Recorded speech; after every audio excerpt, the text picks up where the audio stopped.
সেই রাতটা ছিল অদ্ভুত নীরব। বাইরে শীতের হালকা কুয়াশা, আর ভেতরে জমে থাকা অজস্র না বলা কথা। মিতু জানালার পাশে দাঁড়িয়েছিল।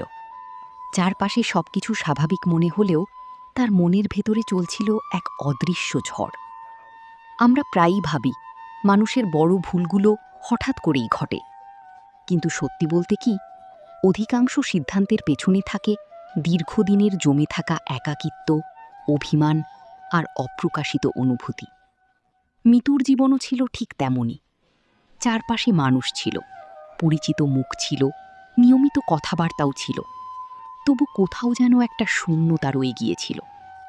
কখনো কি খেয়াল করেছেন, মানুষ সবচেয়ে বেশি একা অনুভব করে তখনই যখন তার অনুভূতিগুলো কেউ শুনতে চায় না? মিতুর ক্ষেত্রেও যেন সেটাই হয়েছিল। 1 দিন, 2 দিন, তারপর অনেকগুলো দিন কেটে যায়। কিছু কথা মুখে বলা হয় না, কিন্তু নীরবতা সেগুলোকে আরও ভারী করে তোলে।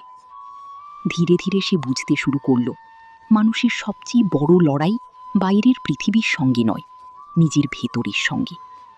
আর এখানেই গল্পটা একটু অন্যরকম, কারণ মিতুর সামনে ছিল 2টি পথ। একটি পথ তাকে মুহূর্তের স্বস্তি দিতে পারত, আর অন্য পথটি ছিল কঠিন কিন্তু দীর্ঘমেয়াদী সঠিক।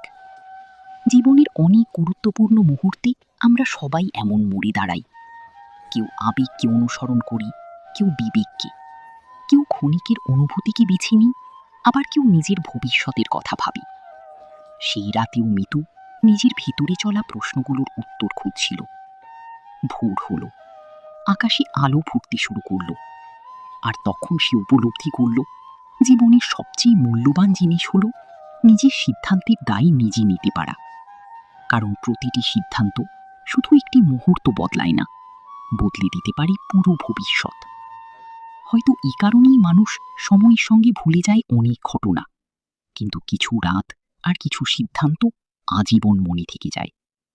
তাহলে আপনার কি মনে হয়, মানুষের জীবনে ভুল সিদ্ধান্তের সবচেয়ে বড় কারণ কি একাকিত্ব, নাকি আবেগকে নিয়ন্ত্রণ করতে না পারা? কমেন্টে আপনার মতামত লিখে জানান।